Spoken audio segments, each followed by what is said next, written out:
I knew something was off the second we stepped into that hotel ballroom. She was smiling too hard, laughing too loud, and not at my jokes. My name's Mark Halden. I'm 47 years old, live just outside Norman, Oklahoma. For the last 15 years, I've run a custom pool table and game room furniture shop right out of the big red barn behind our house. Solid business. Loyal customers. I've built a good life with it. For kids. 3 still at home. I've kept the lights on, coached basketball games, done the birthday parties, the yard work, the middle-of-the-night toilet fixes. Leslie, my wife of 24 years, works in corporate real estate.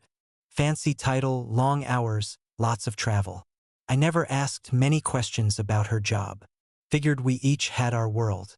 This past Christmas, she invited me to her company's annual holiday mixer. First time ever. That should have tipped me off. She came downstairs wearing this deep red dress I'd never seen before. Fit her like it was made for one night only. High heels, hair curled, perfume I couldn't name but knew damn well wasn't for me. I complimented her, said she looked stunning. She smiled and said, "You'll get to meet Brandon tonight." Brandon. That name stuck in my ear like a bad song. Quick note, before we get into it, tell me where you're watching from. City or country, drop it in the comments. When we walked into that ballroom, Leslie beelined straight to a group of suits near the open bar. That's when I met Brandon. He looked like he stepped out of a boat catalog. Navy suit, tan skin, perfect white teeth.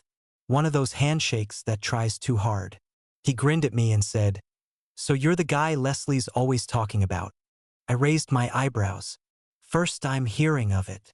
Leslie laughed like I was being charming. But I wasn't joking. I watched the way she leaned in when he talked. The way she touched his forearm when he cracked a joke. It wasn't overt, nothing you could point at in court, but I know my wife. And I sure as hell know when I'm the odd man out. They had this easy rhythm between them. Too easy. Like they'd done it before. I sipped my drink and smiled when people looked, but inside I was chewing glass. My gut twisted and tightened every time she looked at him. Later that night, when I saw them disappear, I already knew. I just didn't want to believe it yet. I stayed at the table for another 10 minutes, nursing a warm bourbon and pretending to care about a conversation 2 seats over about interest rates. At around 8:30, I checked my watch, stood up, and went looking for Leslie. We'd agreed not to stay too late. The twins had basketball practice at 7 sharp the next morning, and Matt needed help finishing up his trade school app. I figured we'd make our rounds, say goodbye, and be out of there by 9. She wasn't in the ballroom. I checked the side hallway near the coat room. Nothing. Bathrooms? Empty. I even stepped out onto the hotel's back terrace, thinking maybe she stepped out for air or a call. Nothing. That's when I noticed Brandon's seat. His gray designer jacket, the one with the sharp black buttons, had been hanging on the back earlier. Now it was gone. My stomach dropped. I scanned the crowd again, slower this time. Leslie wasn't anywhere. Neither was Brandon. I walked out front. The valet station had slowed down. I asked the guy at the podium if he'd seen a tall guy in a gray suit leave with a woman in a red dress. He nodded, barely looking up. "Yeah, about 20 minutes ago. Black Escalade."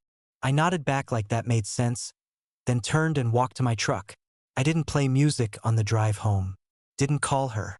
Didn't text. Just gripped the steering wheel and let the silence squeeze me. My gut already knew, but some pathetic part of me still tried to come up with a story. Maybe she needed a ride to another party? Maybe she had too much to drink and asked Brandon for help? Bullshit.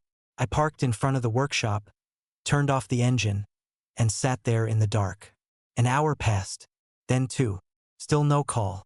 Nothing. At 4:15 in the damn morning, headlights swept across the driveway. I stood inside the workshop, lights off, watching through the side window. Her car wasn't there. It was that same black Escalade. She slipped out of the passenger side like a teenager sneaking in after curfew. She was still wearing the red dress. Her heels were in her hand. And over her shoulders, Brandon's blazer. She didn't look around, just tiptoed across the yard like nobody'd notice. I opened the side door and stepped out as she reached for the back door key under the mat. "Lose your phone?" I asked. She jumped a little, then spun around like she didn't expect anyone to be awake. "Oh, Mark, I didn't want to wake you. Too late for that." She tried a casual tone, brushing her hair behind her ear. "We had to stop by the office. Leasing proposals came in late, and Brandon wanted my input. At 4 in the morning? Wearing his jacket." She shrugged like it was no big deal. "It got cold." I stepped closer. "You think I'm a F-king idiot?" Her eyes narrowed like I was the problem. "You're blowing this out of proportion. Then tell me where you really were." "I just told you." I looked at her, really looked at her. She didn't flinch. No guilt. No nerves. She wasn't scrambling or apologizing. She was stone-cold calm. Like this wasn't the first time she'd done it. Like she'd already decided how to spin it, and I was just supposed to fall in line. I let out a short laugh and shook my head. "Go on inside. You've got practice waking the kids in 2 hours." She brushed past me without another word. I watched her walk up the steps, unlock the door, and disappear inside like nothing had happened. I stayed in the yard another 10 minutes, staring at the dark driveway where that Escalade had been. My hands were clenched so tight, my fingers had gone numb. I'd been suspicious before. Now, I knew. By Sunday morning, I wasn't angry anymore. I was clear. She left around 9 for Pilates like nothing was wrong. Like we hadn't stood in the backyard 3 nights ago lying to each other in the dark. I waited till she was off the street, then got to work. First thing I did was hit up Ace Hardware. Bought 4 heavy-duty deadbolts. Top-of-the-line reinforced steel anti-bump.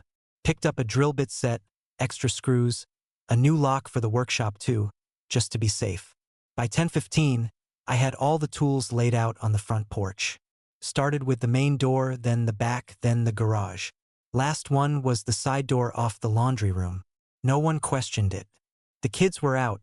Twins at a sleepover, Ivy at her part-time job, Matt at a buddy's house. I worked with my headphones in and didn't stop for lunch. The deadbolts clicked shut like closing a safe. I tested every one twice. Triple-checked the keys. That afternoon, the house stayed quiet. Ivy came home first, then the twins. Matt showed up around 4. He spotted the new locks right away. "New locks?" he asked, eyeing the brushed metal finish. "Security upgrade," I said, not looking up from the bills I was sorting. He stood there a second, then nodded. "All right," and walked off. He knew, but he didn't press. At exactly 6:32, Leslie pulled into the driveway. I watched her through the blinds as she got out, gym bag over one shoulder, iced coffee in her hand like it was just another normal Sunday. She walked up the porch and slid her key into the front door. Nothing. Tried again. Still nothing. She paused, confused. Tried the handle. Then again. The third time, she stopped pretending. Knock, knock, knock. I opened the door halfway, just enough for her to see my face but not enough for her to step in. "I changed the locks," I said flat. Her face tightened, but she smoothed it out fast. "We need to talk like adults, Mark. You can call me. Set up a time. But you're not living here anymore." She laughed once, sharp and forced. "You're being ridiculous." I didn't blink. "You walked out. You made your decision." "I didn't walk out, You left with Brandon. Don't rewrite it." She crossed her arms, shifted her weight. "What about the kids? They're inside, wondering why their mom didn't come home Wednesday night." That one landed. Her mouth opened like she was about to speak, but nothing came out. Across the street, our neighbor Mrs. Dwyer was out front trimming her hedges with a pair of clippers that weren't even moving, just watching. Leslie glanced that way, then back at me. "We need to do this without causing a scene. Then stop standing on my porch." "Mark," she said, voice dropping low. "Don't do this. We need to think about the bigger picture. The kids need stability.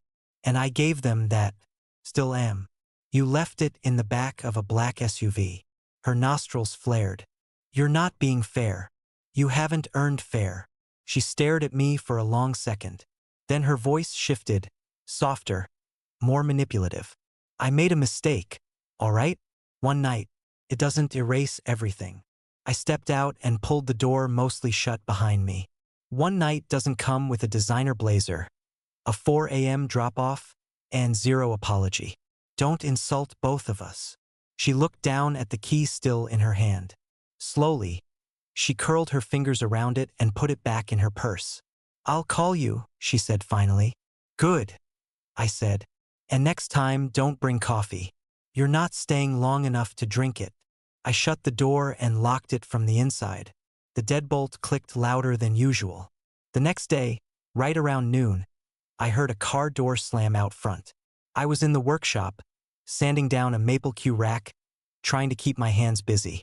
I looked up and saw Leslie striding up the walk in her office heels, face set like she was walking into a business meeting. She knocked once, sharp and fast. I wiped my hands on a towel, opened the door, and didn't move aside.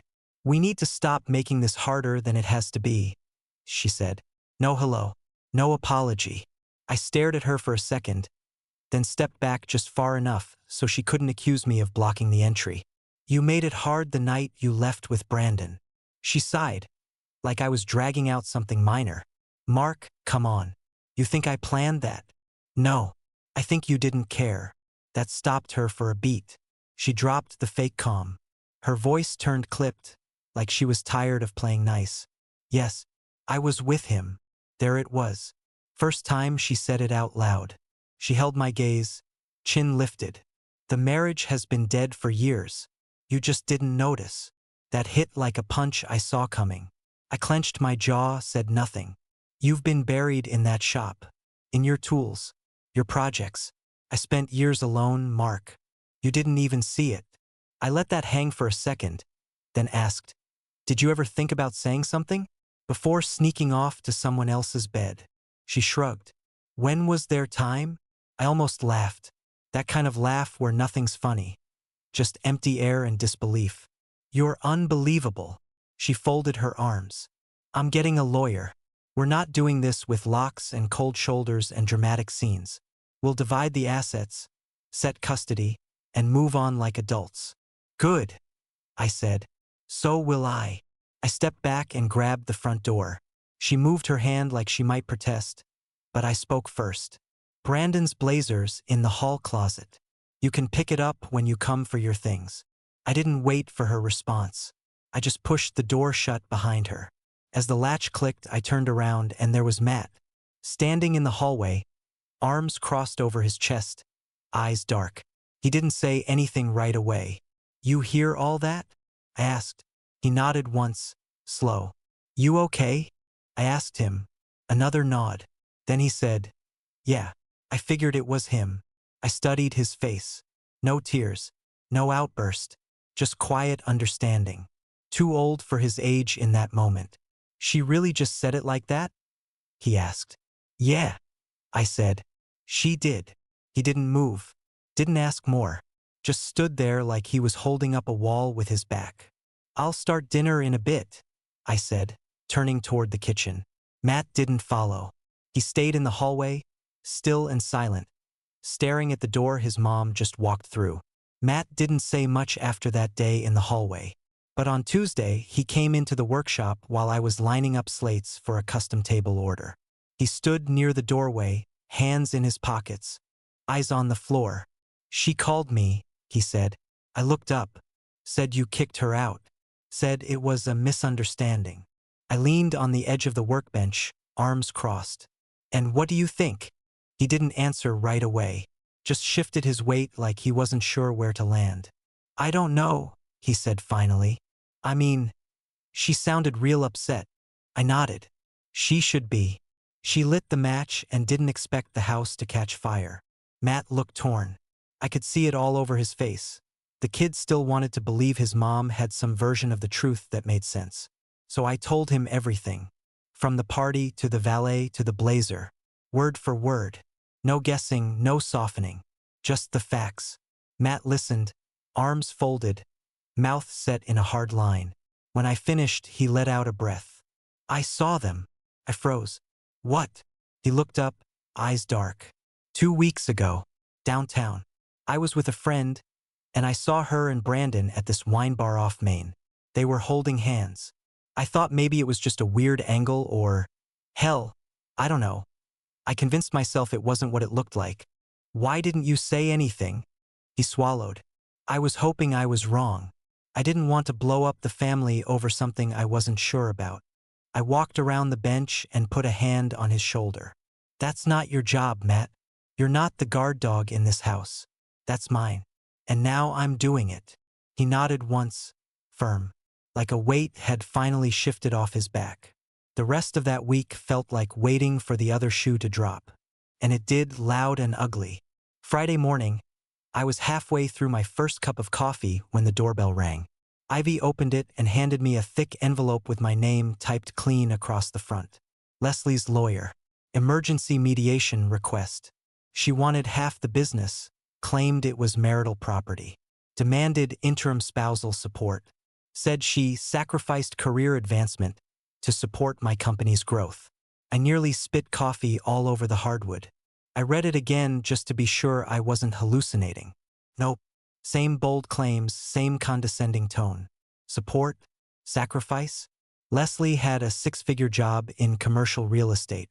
She traveled more than she parented. She never filed a tax return for my business, never laid a finger on the books, never once stood in this workshop and asked what I needed. Half the business? Over my dead body. Matt saw the envelope on the counter that afternoon, picked it up and gave me a look. She's really going for it, huh? She's trying to rewrite the whole damn story. He dropped the envelope back on the counter and shook his head. Tell me what you need me to do. I didn't answer right away. Just looked at him. This 18-year-old kid who'd watched his family get turned upside down in less than a month and still stood taller than most grown men I know. You already did it, I said. You told the truth.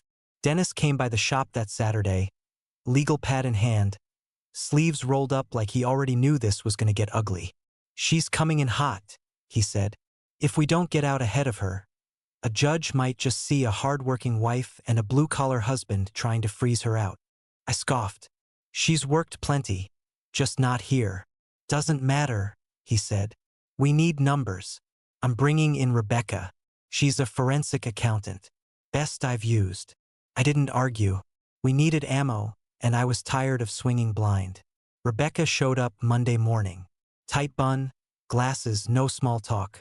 She moved through my office like she was scanning for secrets. Had me pull 5 years of bank statements, tax returns, credit card accounts, even the joint ones we hadn't used since the kids were toddlers. 2 days later, she called me while I was gluing a cue stick handle.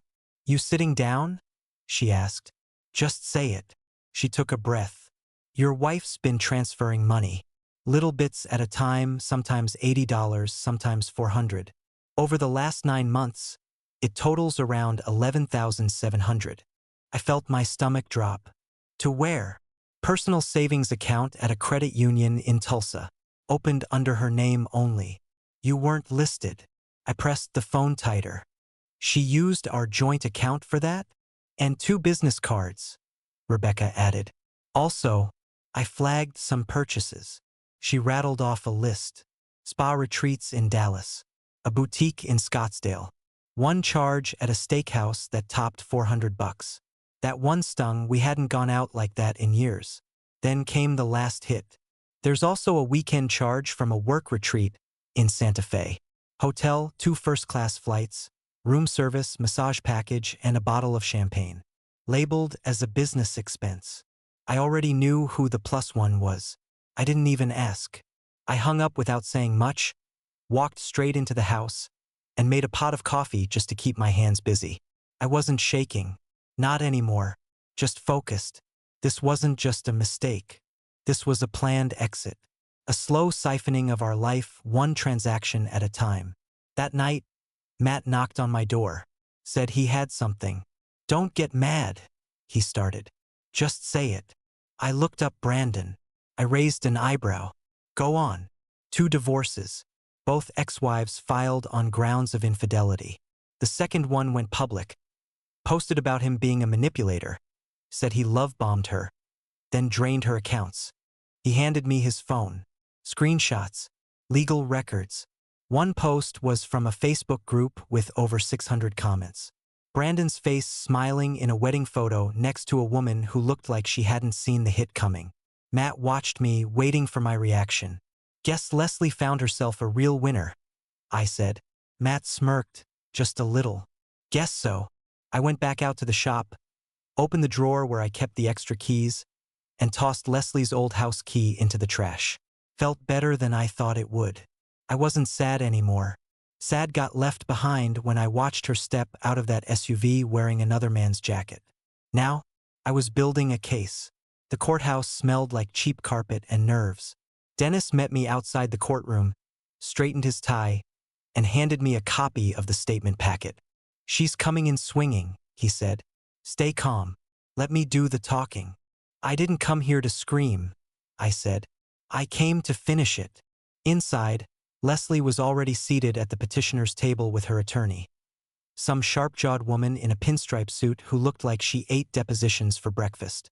Leslie wore a navy blazer and a pearl necklace I hadn't seen in years. No emotion on her face, not even when I walked in. Just cold eyes. When the judge entered, we stood, sat, and the bloodbath started. Her lawyer kicked things off. Your Honor, my client was forcibly removed from her home without proper notice. Mr. Halden changed the locks, denied her access to her belongings, and refused to communicate in a reasonable way. This is a clear pattern of controlling, emotionally volatile behavior. I felt the heat rise in my chest, but Dennis placed a calm hand near my arm. I stayed still. She kept going. Our client has also expressed concern that Mr. Halden is influencing the children against her, that his hostility is affecting their emotional stability. When it was Dennis's turn, he stood slowly, like he had all the time in the world. Your Honor, what we have here is not a misunderstanding. It's calculated betrayal. I have bank records showing my client's wife transferred nearly $12,000 into a hidden account over the last 9 months. She used marital assets to fund a personal escape, including a romantic getaway labeled as a work trip. We also have credit card charges, receipts, and statements to prove misuse of funds. He handed over the binder. And finally, Dennis added, we have a signed statement from their 18-year-old son, who witnessed Mrs. Halden with the other man, holding hands at a wine bar 2 weeks before the separation. The judge flipped through the binder, adjusting her glasses. After a long pause, she looked at Leslie. Mrs. Halden, I'm going to ask you directly. Did you have an extramarital affair? Her lawyer leaned in, whispering fast. Leslie didn't answer right away. Mrs. Halden? The judge repeated. Leslie's jaw moved slightly. Then she nodded. Yes, I did. She said it like it didn't matter, like the truth only counted because she got caught. The judge didn't flinch. Thank you for your honesty. Here's how we proceed. She went on to lay out the temporary custody order. Shared, rotating, supervised visitation on both sides, court-mandated therapy for the kids if needed. Final custody would be decided in the next phase. It wasn't the win I wanted, not yet. But it damn sure wasn't the slam dunk Leslie had walked in expecting. We filed out of the courtroom in silence. I didn't look at her. She didn't look at me. Later that week, Ivy came home early from her overnight with Leslie. Walked into the kitchen with her arms crossed and her face red like she'd been holding something in the whole car ride. I asked if she was okay. I'm done, she said. I raised an eyebrow. Done with what? With pretending he's this amazing guy. She didn't have to say the name. I knew who she meant. Ivy tossed her backpack by the door and opened the fridge like she lived here, because she did. She kept pushing me to give Brandon a chance, she said, grabbing a soda. Told me I was being cold. I'm not cold. I'm just not blind. I leaned against the counter. You staying here for the rest of the week? She nodded. Unless you don't want me. Doors open, kiddo. That was the beginning. Ivy first. The rest were coming. Ivy settled back in fast, like she never left. A week later, the twins followed. They showed up with their duffel bags and one-word answers, and I didn't push. I just made sure there was dinner on the stove and clean sheets on their beds. When I finally asked what happened, Tyler spoke first. He's weird. Jason nodded. Like, fake nice. What's that mean? I asked. He gave us Beats headphones and a PlayStation gift card, Tyler said. Then acted all hurt when we didn't say thank you like 5 times. Jason rolled his eyes. He talks like a commercial, then gets mad if you don't act like his biggest fan. He tried to high-five me after asking if I wanted to talk about puberty, Tyler added. I wanted to crawl out of my skin. I bit my cheek to keep from laughing. All right, that's enough. The twins weren't subtle. When they were done with something, they were done. And they were done with Leslie's new life. Matt stayed on the court-approved schedule, split time every other weekend, but I could tell he was just watching it unfold. A couple days in, he came home and leaned on the kitchen island like he had something he'd been chewing on too long. They're fighting. A lot. Who? I asked. Mom and Brandon. Non-stop. First it was about money. She wanted to go to Tahoe. He said it was too expensive. Then it was about her parents. She wanted to bring him to dinner. He said he wasn't ready for that kind of pressure. Matt shook his head. She yelled at him, told him she left everything for him. He just stared at her like he'd made a huge mistake. I didn't say anything. I didn't need to. It was already unraveling. Then came the punchline. 2 weeks later, Leslie texted Ivy to see if she'd come by for lunch. Ivy agreed, mostly out of guilt. When she came back that evening, she tossed her bag on the floor and said, "It's over." I looked up from the bills. What is? Brandon. He dumped her. Ivy opened the fridge and grabbed a Coke. Still talking. Left a note on the counter and blocked her number. Texted her this long paragraph before that saying it was all just too complicated. Whatever that means. I didn't say a word. She looked like hell, Ivy added. Like bad. Wine bottles on the counter. Makeup still on from the day before. Eyes swollen. She cried the whole time I was there. I set the envelope down and leaned against the sink. Ivy glanced at me. She kept saying she didn't know how it fell apart so fast. A silence stretched between us for a second. She say anything else? I asked. Ivy nodded. Yeah. She asked if you'd talk to her. Of course she did. Later that night, after the kids went to bed, Leslie called. I didn't answer the first time. Or the second. Third time I picked up. She was sobbing. I don't know what happened, she choked out. Everything was going fine and then he just bailed. He said it was too messy. Too much drama. I let her cry for a second, then cut in. You made your choice, Leslie. You don't get to walk it back just because he did. She went quiet, not even breathing on the line. I ended the call. She didn't call back. The final hearing felt more like a weather report than a war. Judge laid it all out flat. Dry voice, no room for debate. Leslie sat 2 rows ahead of me with her lawyer, pale and rigid, like someone holding a breath they couldn't afford to lose. She looked nothing like the woman in that red dress from the holiday party. Just a ghost now, hollowed out. Her lawyer tried to squeeze some sympathy out of the court. 24 years of marriage, Your Honor. Our client contributed to the household, supported his business by prioritizing childcare and emotional labor. Fairness should be taken into account. The judge didn't flinch. Just flipped through the files Dennis had organized like a machine, bank transfers, Rebecca's forensic report, Matt's statement, even Ivy's visitation log. All of it. She closed the folder. Based on the evidence and the financial discrepancies, I'm awarding Mr. Halden the family home, the business property, and primary physical custody of the minors. Legal custody remains joint, but physical custody is his. No alimony awarded. Petitioner will receive a lump sum payout from shared assets. That's all. Bang of the gavel. Done. Leslie didn't speak. She didn't make eye contact. Didn't cry. Just stood, adjusted her blazer, and walked out like she was heading back to the office. Her lawyer trailed behind, already talking settlement appeal strategy that nobody in the room was listening to. Later that afternoon, she came by with a cardboard box. I met her at the porch. I'll just grab a few things, she said. I nodded, stepped back, and let her move through the house like a stranger. Ivy was in the living room, earbuds in. The twins were out back, shooting hoops. Matt sat at the dining table doing paperwork for his trade school grant. No one said a word to her. She packed a few books, a pair of boots, 2 framed photos. Then she paused at the entryway like she wanted to say something. Instead, she just nodded once, barely noticeable, and walked out. That was it. Tulsa became her new address 2 weeks later. Some apartment complex near her office. She texted the kids once or twice that month. "A thinking of you here. I hope school's going well there." Ivy responded once. The twins didn't bother. Matt read the first message, then locked his phone. By the end of the year, the texts had turned into occasional calls. Birthdays, holidays, quarterly check-ins. The tone got thinner every time, like she was dialing out of guilt more than love. The kids could feel it. They stopped asking about her altogether. She was just gone.